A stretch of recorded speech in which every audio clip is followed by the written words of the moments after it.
acho que nos ouvimos bem. Vou, antes de mais, passar a palavra ao Diogo, que é o presidente da associação, da Build a City, para fazer um pouco o enquadramento desta ONG que foi criada em setembro último, e depois então iniciamos a nossa sessão e apresentarei os convidados do painel. Obrigado, Eduardo. Muito boa noite a todos. Queria já agradecer a vossa presença. De facto, este é o segunda mesa redonda de uma série de 6 que estamos a realizar sobre os dilemas que foram lançados durante um evento que levou à criação desta associação. O evento chamava-se The Lisbon Seminar. Se calhar vale a pena explicar porque é que tem este nome em inglês, por uma vez tratando de Lisboa e sendo também muito falado em português, porque na origem teve o envolvimento de um especialista em cidades, sobretudo o criador do conceito da cidade criativa, Charles Landry. Foi também um mentor desse primeiro evento, do Lisbon Seminar, foi ele que facilitou esse seminário e, no fundo, foi ele também que provocou um bocadinho a criação destes dilemas, os 6 dilemas. O primeiro que foi abordado na primeira mesa redonda em janeiro, que é sobre futuro e identidade. Este segundo sobre mobilidade e acessibilidade. E mais 4 que, se não me falha a memória, tem a ver com sustentabilidade social, outro a ver com diversidade económica, um outro também relacionado com burocracia criativa e um último de qualidade de vida, no fundo, que também faz um bocadinho uma espécie de resumo, de síntese de todos os temas abordados. Portanto, começamos com um mais de abertura, que foi a identidade e futuro, e acabamos com um também sobre a vida, sobre a qualidade da vida, que no fundo abrange vários temas. Estes dilemas não são exaustivos, portanto haverá outros temas, mas achámos que havia que estes eram alguns dos que seria importante abordar, sobretudo nesta fase, neste momento da nossa cidade, não é? Que tem a pressão positiva, não é? E construtiva, e tem acontecido, graças a Deus, porque antes desta pressão a cidade estava também um pouco abandonada, tínhamos outro tipo de problemas. A ideia também da ligação à língua inglesa tem a ver também com uma ideia de partilha de experiências com outros países, com outras cidades. Portanto, para além da abordagem da cidade de Lisboa que estamos a fazer nestas mesas redondas e também em alguns projetos que vamos iniciar, mais de aplicação, a ideia não é ser só conversa, é também passar à ação. Estamos também envolvidos numa conferência itinerante com o título Cities Under Pressure, Cidades sob Pressão, que envolve Lisboa, Berlim, Amsterdão e Atenas. E são 4 cidades que têm estado também algo sujeitas a pressão de investimento e de vária ordem, e que, no fundo, a ideia desta rede, ou desta conferência itinerante, outra vez, é uma troca de experiências. Portanto, nós não precisamos todos de inventar a roda e, portanto, vamos partilhar experiências e soluções que vêm, muitas vezes, das autarquias, outras vezes vêm do meio académico, do lado do conhecimento, outras vezes vêm da iniciativa privada, da inovação, das empresas. E, portanto, o que nós tentamos congregar isto não é só uma das fações, é tentar, no fundo, agregar essas várias possibilidades, essas várias soluções que os vários agentes da cidade promovem e partilhá-los com outras cidades e receber também, aprender com eles o que andam a fazer. E pronto, já falei demais, agradeço muito a vossa presença e vou passar ao Duarte para iniciar a mesa redonda. Muito obrigado. Obrigado. Como vos disse, o Diogo Teixeira é o presidente então da Build a City. Eu não me apresentei antes, o meu nome é Eduardo Stock, faço também parte da direção, com mais algumas pessoas. E, como o Diogo disse muito bem, este nosso encontro de hoje vai versar sobretudo sobre o tema da mobilidade, um tema muito querido a muitas cidades, mas em particular à cidade de Lisboa. Eu não vou demorar muito tempo, queria apenas dizer umas breves palavras antes de apresentar os 3 oradores que temos aqui connosco deste painel. Queria apenas dizer que, em primeiro lugar, agradecer a vossa presença e a vossa participação neste nosso encontro, mas também dizer que nós preparámos um documento com alguma informação, nomeadamente, não chegaria tão longe como um enquadramento legal, mas alguns dos princípios básicos que norteiam as decisões sobre a mobilidade, isto ao nível do município, portanto, mais ao nível local. Não haverá, talvez, exemplares para todos, há aqui alguns exemplares de eu que se calhar poderão partilhar, exatamente.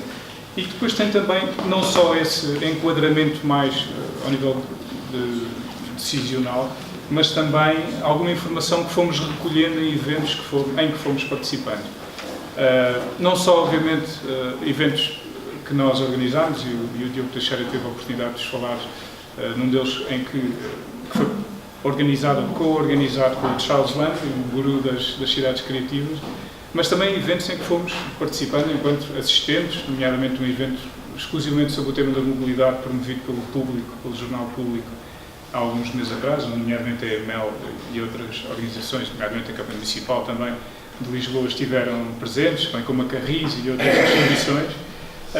Enfim, há também algum pensamento crítico que nós tentamos aportar a esta discussão, sendo que nenhum de nós é especialista no tema da mobilidade, isso é importante que se diga, e o que se pretende aqui deixar claro é que o que a Build the City tenta fazer é ser, no fundo, um movimento de cidadãos, um movimento que parte da sociedade civil e que participe neste diálogo com as diferentes instituições que têm, nomeadamente, poder de decisão.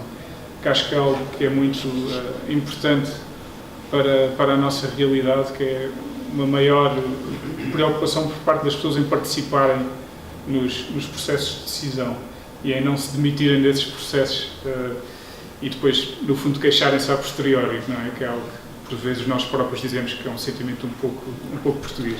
Enfim, passo essa parte para dizer que nesse documento ficam expressas algumas preocupações em relação à mobilidade, preocupações que todos nós sentimos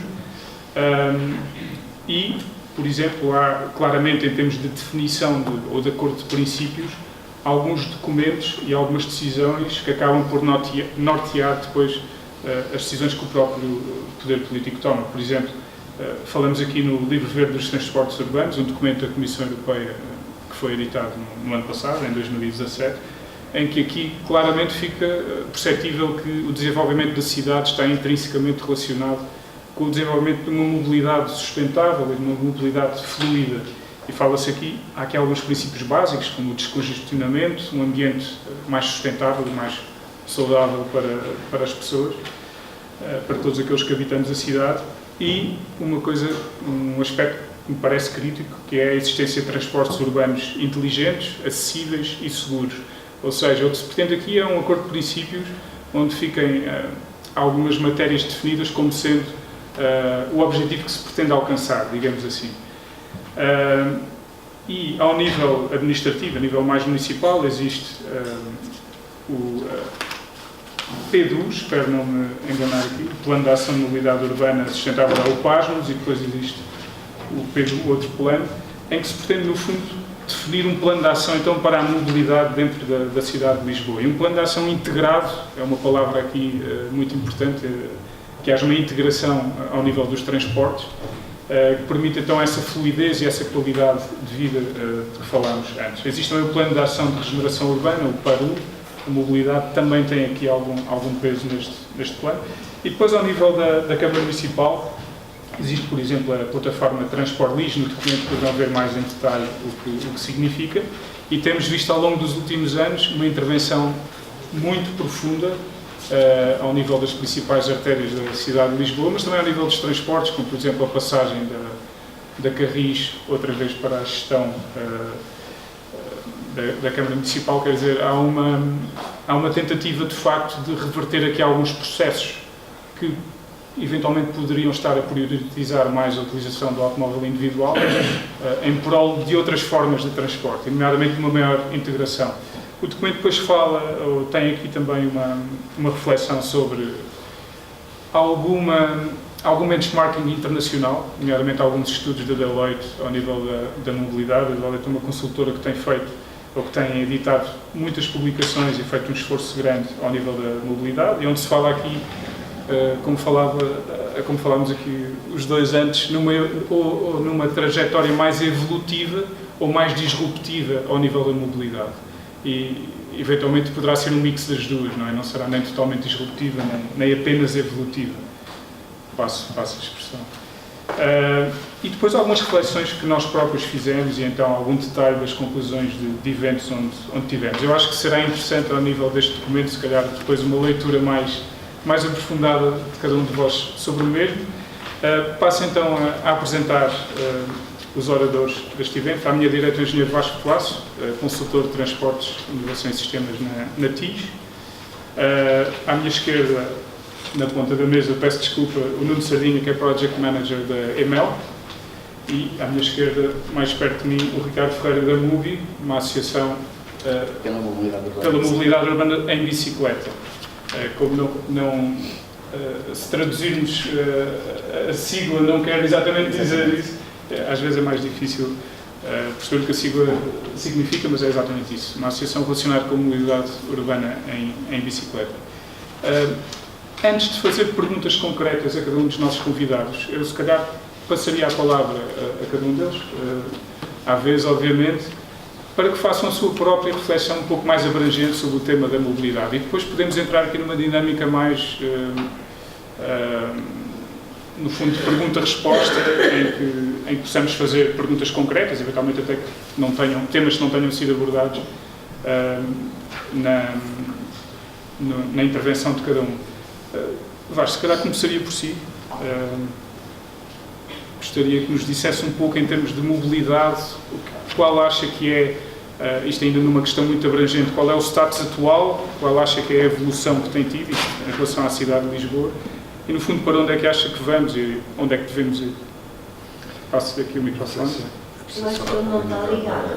Não está ligado. Não está ligado. Está ligado, mas se calhar temos de falar mais perto. Não, mas ouve-se. Mas ouve-se tudo, é só por uma questão de gravação. Para mim, prefiro até não estar agarrado a isso.